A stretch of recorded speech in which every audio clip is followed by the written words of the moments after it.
Assalamualaikum dan salam Sarawak Muju Makmur. Bersama saya Hafizah Munirah Maharap. Tumpuan berita. Projek Perintis Penyukatan Tanah Hak Adat Bumi Putra NCR di Ulu Paku bakal diteruskan lagi ke kawasan ranting Kubal Ulu Kubal Tengah dan Kubal Ili serta dijadikan sebagai projek contoh untuk pengukuran tanah NCR di komuniti yang lain. Menurut Timbalan Premier Sarawak, Datuk Ahmad Grace Ugah Embas, beliau mengambil inisiatif untuk menjadikan ia model setelah melihat perkembangan positif projek perintis di Ulu Paku. Jelasnya melihat kepada perkembangan positif projek perintis di Ulu Paku, beliau berhasrat untuk meneruskan pengukuran tanah NCR dengan kaedah ini di komuniti lain. Justru beliau menyeru ketua kaum dan pemimpin parti di peringkat akar umbi dari ranting Kubal Ulu, ranting Kubal Tengah dan ranting Kubal Ili untuk berbincang dengan komuniti masing-masing berkaitan perkara tersebut. Beliau berkata demikian semasa berucap dalam sesi perbincangan pengukuran tanah NCR pemilikan individu kawasan ranting Kubal Ulu, Kubal Tengah, Kubal Ili dan Majlis Penyerahan Cek Biro Wanita kawasan Bukit Saban pada Ahad. Menurut Datuk Ahmad Degres lagi, beliau telah difahamkan Jawatan Kuasa Induk Pengukuran Tanah NCR untuk kawasan 3 ranting yang melibatkan 22 buah rumah panjang telah pun ditubuhkan. Tambahnya lagi, latihan penggunaan alat sistem penentu dudukan sejagat GPS akan diadakan dalam masa terdekat di mana beliau telah meluluskan sumbangan 5 unit alat tersebut beserta komputer riba untuk Jawatan Kuasa kawasan Kubal. Dalam majlis sama, Datuk Ahmad Degres yang juga Ahli Dewan Undangan Negeri Adun Bukit Saban menyerahkan cek projek kecil luar bandar MRP kepada Ketua atau Wakil Biro Wanita daripada 94 buah rumah panjang di dalam kawasan Bukit Saban berjumlah keseluruhan RM393,000. Laporan seterusnya, pelancaran program Travelog Ladang ke Ladang di bawah Persidangan dan Expo Agro Sarawak (SATCE) akan meneroka dan mewujudkan kesedaran tentang petani dan amalan pertanian di Sarawak. Menteri Industri Makanan, Komoditi dan Pembangunan Wilayah Sarawak, Datuk Seri Dr. Stephen Rundi Utom berkata, SATCE 2023 akan berfungsi sebagai persidangan dan pameran transformatif untuk industri agropelancongan di Sarawak dalam memudahkan pertukaran pengetahuan, kerjasama dan inovasi. Katanya lagi, program ini akan mengetengahkan lawatan ladang dan temu bual dengan petani di Sarawak dengan objektif untuk meneroka, memahami dan mendokumentasikan amalan pertanian semula jadi yang unik khusus untuk rantau ini. Beliau berkata demikian semasa upacara flag off program Travelog Ladang ke Ladang di Kuching pada Sabtu.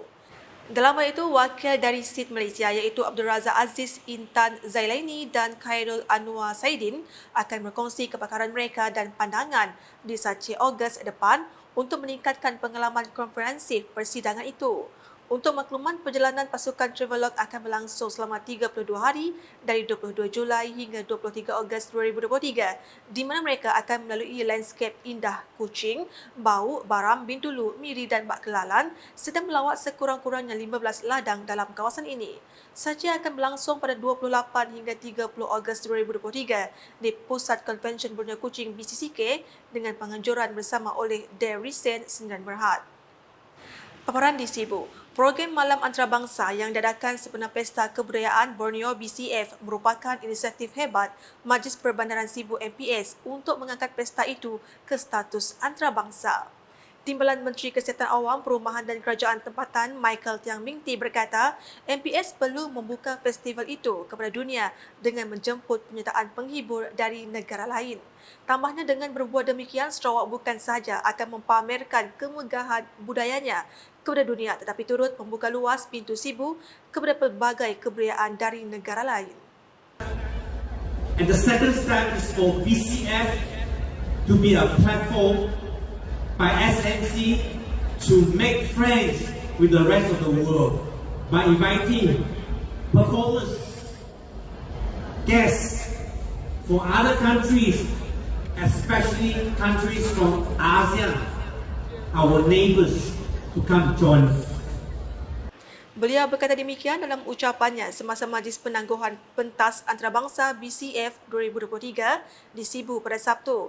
Melalui program itu, Michael Tiang berharap Bandar Sibu dapat menjalinkan lebih banyak persahabatan dengan negara lain dan terus menjadikannya sebagai hub untuk acara masa depan serta pusat untuk semua jenis persidangan. Beralih dengan laporan berikut. Acara Terbedu Border International Bike Week yang julung kali diadakan di daerah Terbedu berjaya menarik ramai peserta dari dalam maupun luar negara sekaligus merancangkan lagi sektor pelancongan tempatan. Menurut Ahli Parlimen Serian, Datuk Seri Richard Rio Jaim, acara itu berjaya menarik penyertaan kira-kira 600 peserta termasuk dari Brunei Darussalam, Indonesia dan Singapura. Beliau berkata demikian semasa berucap dalam majlis perasmian pentas hiburan Terbedu Border International Bike Week 2023 di Terbedu pada Sabtu. Seramai 200 pengunjung menghadiri majlis perasmian tersebut yang diisi dengan pelbagai aktiviti seperti perlumbaan pocket bike dan banyak lagi.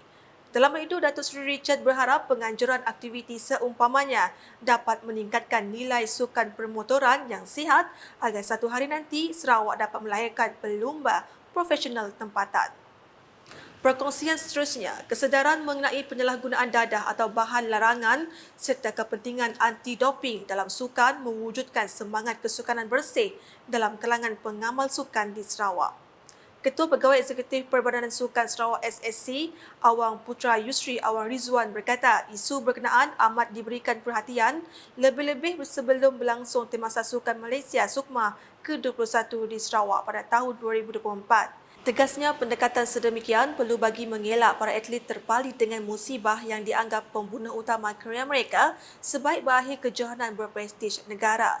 Ke arah itu, katanya Perbadanan Sukan Sarawak dengan kerjasama Majlis Sukan Negeri Sarawak MSNS telah bekerjasama melaksanakan pelbagai aktiviti dan program berkaitan anti-doping sebagai persiapan penganjuran SUKMA Sarawak 2024.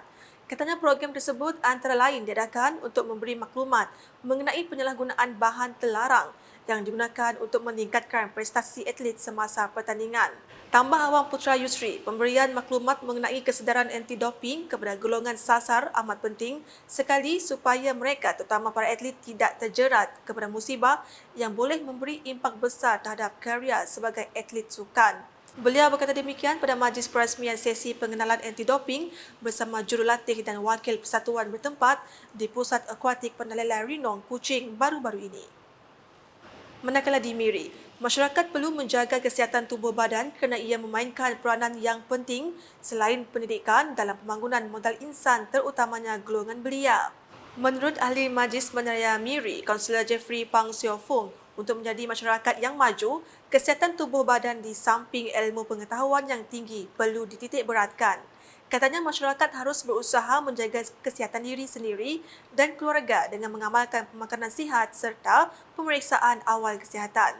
Berucap mewakili Menteri Pangkutan Sarawak Datuk Seri Lee Kim Shin dalam program Gerak Sihat Senam Sihat Perpaduan di Miri pada Ahad, beliau turut mengingatkan semua warga emas yang masih belum memperoleh kenyalang Gold Card KGC untuk terus memohon di pameran yang dibuka untuk kemudahan mereka. Katanya Kerajaan Sarawak di bawah kepimpinan Premier Sarawak Datuk Patinggi Tan Sri Dr. Abang Abdul Rahman Zohari Tun Dr. Abang Openg sedang dalam proses untuk menyediakan perkhidmatan pemeriksaan kesihatan percuma kepada semua rakyat yang berumur 60 tahun ke atas dan merupakan pemegang KGC.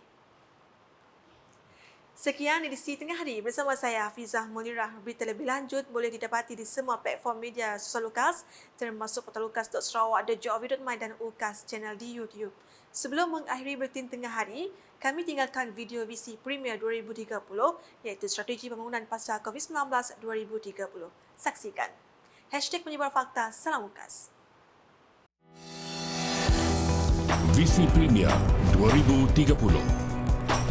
Strategi Pembangunan Pasca COVID-19 PCDS 2030. Dengan mandat penuh rakyat Sarawak untuk 5 tahun yang akan datang, Kerajaan Negeri yakin memenuhi komitmen untuk melaksanakan inisiatif-inisiatif pembangunan yang sedang dirangka dan sedang dilaksanakan. Lebih banyak kemajuan dan manfaat dari kemakmuran untuk kesejahteraan rakyat Sarawak akan direalisasikan.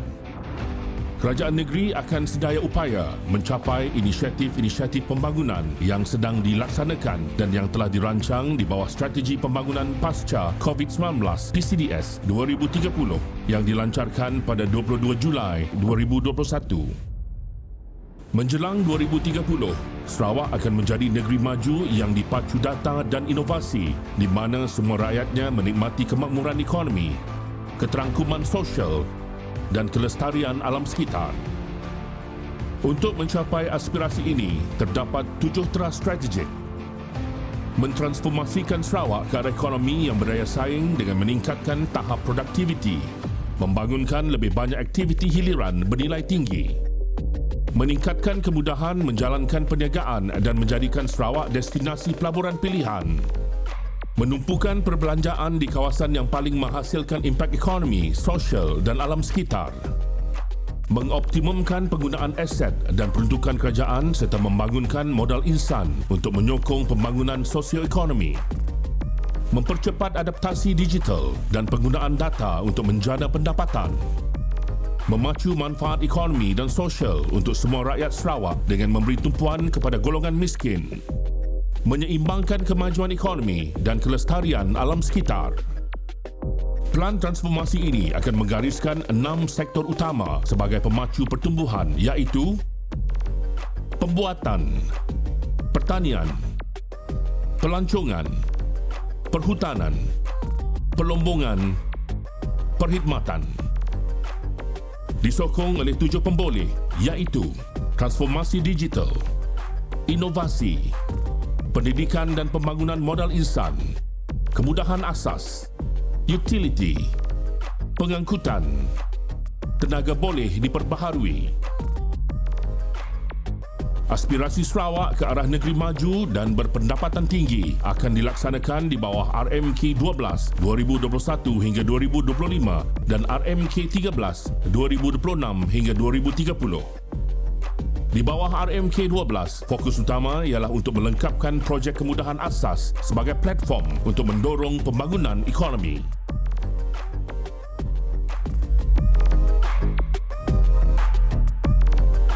Visi Premier Sarawak Maju 2030.